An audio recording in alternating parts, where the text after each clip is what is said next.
retomando as nossas gravações acerca do mágico do direito civil, falando especificamente sobre a teoria geral dos contratos, né? E vamos, a partir desse momento, nos debruçar no nosso tópico de número 6, né? Ou seja, o nosso penúltimo tópico dentro da teoria geral dos contratos. De qualquer maneira, como diria o filósofo Arthur Schopenhauer, né? Longe dos olhos, longe do coração. Razão pela qual, né, se faz muito importante, se faz imprescindível o quê? O revisitar da matéria. Já trouxemos então com vocês o nosso tópico de número 1, um tópico introdutório. Ventilamos com vocês um tópico de número 2, onde trouxemos os princípios atinentes à teoria geral dos contratos. Lembrando-se sempre que pós-constitucionalismo contemporâneo, esses princípios ganharam força normativa, se tornaram mandamentos de otimização, razão pela qual eles são extremamente importantes para a compreensão da matéria. Ventilamos então o princípio da autonomia privada, falamos para vocês do princípio da força obrigatória dos contratos, o pacta sunt servanda, que, diga-se de passagem, será bastante importante dentro da nossa aula de hoje, né, dentro do nosso bloco relacionado à evicção.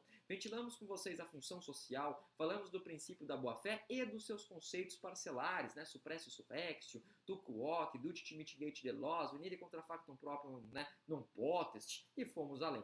Dentro desse além, entramos no nosso tópico de número 3, falando sobre a formatação do contrato, e lembrando das etapas necessárias, né, que devem se fazer presentes para que o contrato seja materializado, para que o contrato seja realizado.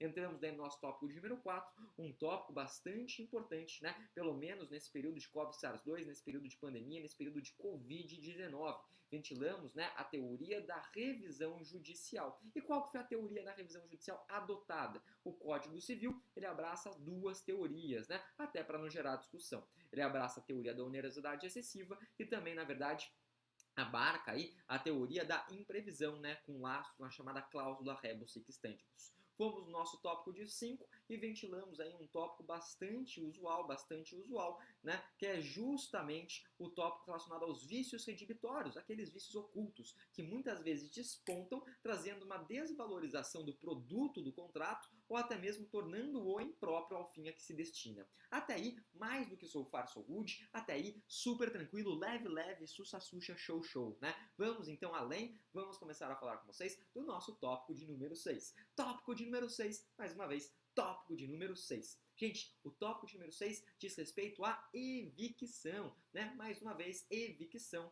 mais outra vez, evicção, né? Evicção. Onde está a evicção? Gente, a evicção, né, ela se encontra no artigo 447 e vai até o artigo 457 do Código Civil. Então, do 447 ao 457 do Código Civil, né? Mais uma vez, 447 a 457 do Código Civil. Qual que é a ideia da evicção? Toda vez que eu falo de evicção, eu lembro daquela expressão vini vide vici, né? Vici, de vencer. Vic, né? Ou seja, vem aí dessa ideia de evicção, é o sujeito que ganha alguma coisa, que vence alguma coisa, né? Então a evicção tem essa proposta. Se um sujeito ganha numa outra roupagem, né? Numa outra proposta, significa que alguém perde. Caramba, prof, que loucura! Essa filosofia de boteco mudou minha vida. Então, é essa a ideia da evicção, né? Ou seja, o sujeito ele perde, né? Perde o quê? A coisa objeto do contrato. Então, o sujeito perde a coisa objeto do contrato. Mas ele perde a coisa objeto do contrato pelo quê? Ou por uma decisão judicial ou por uma decisão administrativa. Inclusive, trouxe isso para vocês, né? Eu estou gostando aqui do nosso novo aparelho que vem para a lousa, né? Trouxe isso para vocês aqui, né? Pelo menos no nosso slide. Ou seja, é a perda da coisa, objeto do contrato,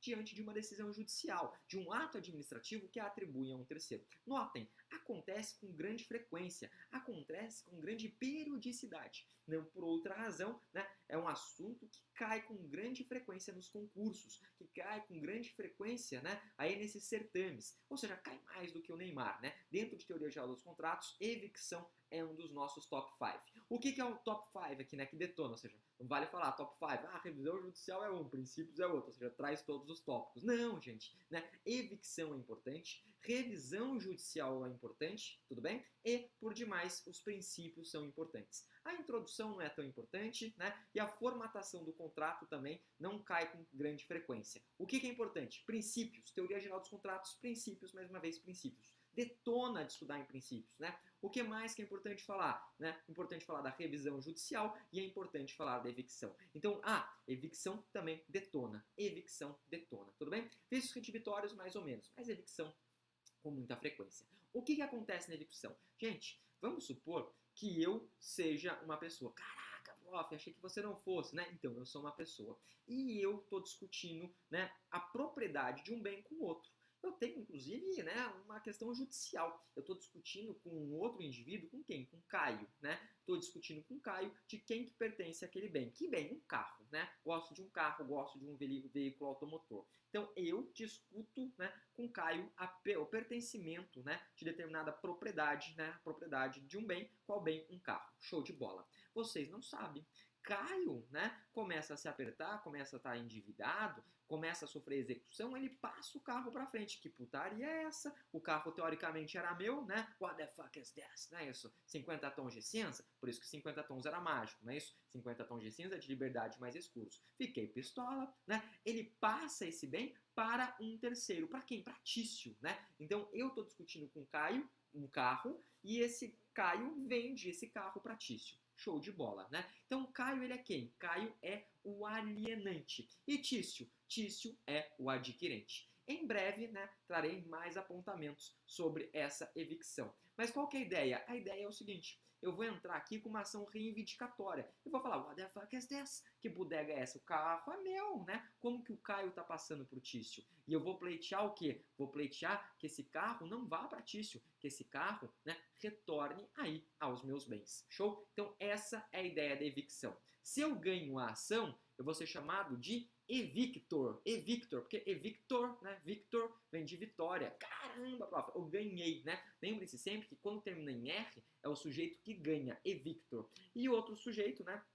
Que é o sujeito que perde, o adquirente, no meu caso o Tício, ele vai ser evicto. Ele perdeu, né? Perdeu o Playboy, não é isso? Ou seja, segue o jogo, né? Deixa a vida me levar. E lembre-se sempre que camarão que dorme a onda leva. É essa a proposta, é essa a roupagem da evicção, tudo bem? Ou seja, é a perda de uma coisa, Tício vai perder a coisa, objeto do contrato, em razão de uma decisão judicial que atribui a um terceiro. Quem que é o terceiro? O terceiro sou eu. Por que o terceiro sou eu? Porque eu não estava no contrato entre Caio e Tício, né? Eu não estava no contrato de compra e venda que foi materializado por eles. Eu sou o terceiro, né? Ou seja, eu que surgi, foi uma intervenção de um terceiro, não é isso? Ou seja, olha lá, eu paquetão, né? Todo maroto, pedindo o carro que era objeto do contrato entre os dois.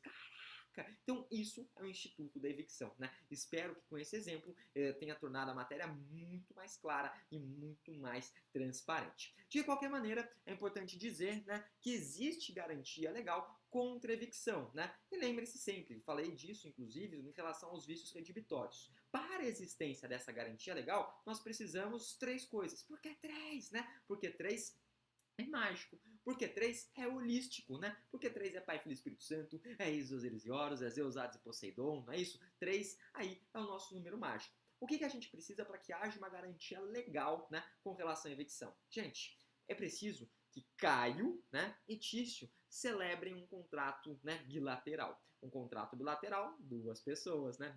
Duas pessoas, faz sentido, né? Então, um contrato que tenha dois lados. Até aí, super tranquilo. É necessário que esse contrato seja um contrato oneroso. Um contrato oneroso é aquele que traz sacrifício para ambas as partes. Lembrando-se sempre, nós temos uma prestação e temos em contrapartida uma contraprestação.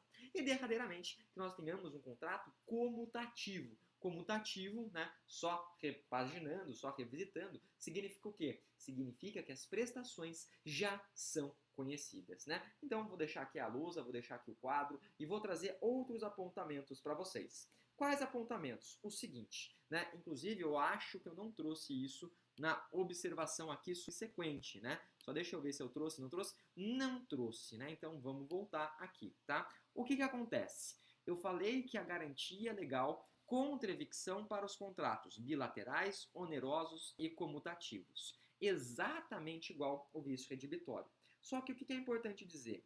É importante dizer, tá certo? Que é possível, né, que esse bem tenha sido adquirido em asta pública. Ou seja, é possível evicção em bem arrematado. Gente, eu posso fazer uma evicção presentes esses três elementos, tá certo? Quando eu falo de bem arrematado, tá certo? Então, é possível em bem arrematado. E só um outro detalhe. São quantas as partes da evicção? Lembrem-se sempre do meu exemplo. No meu exemplo, eu trouxe o quê? Trouxe 3 partes. E por que 3? Porque 3 é mágico. E por que 3? Porque 3 é holístico, né? É Pai, Filho e Espírito Santo, é Osiris e Horus, é Zeus, Hades e Poseidon. Gente, quais são as partes, né, relacionadas à evicção? Eu preciso, primeiro, de um alienante. Quem que é o alienante? É o sujeito que está vendendo o bem que está sendo discutido. Então, no meu exemplo, o alienante é Caio, né? Caio é o alienante. Ele está vendendo bem, tá certo? Caio, o alienante, está vendendo bem. Precisamos de um indivíduo que é o adquirente, né? Que celebrou um contrato de compra e venda com Caio. Ou seja, ele adquiriu o meu carro, né? Ele adquiriu aquele objeto do contrato. Então, em outras palavras, precisamos de um adquirente. No meu exemplo, o adquirente ele é Tício, né? Tício vai ser o indivíduo que mais para frente perderá a coisa.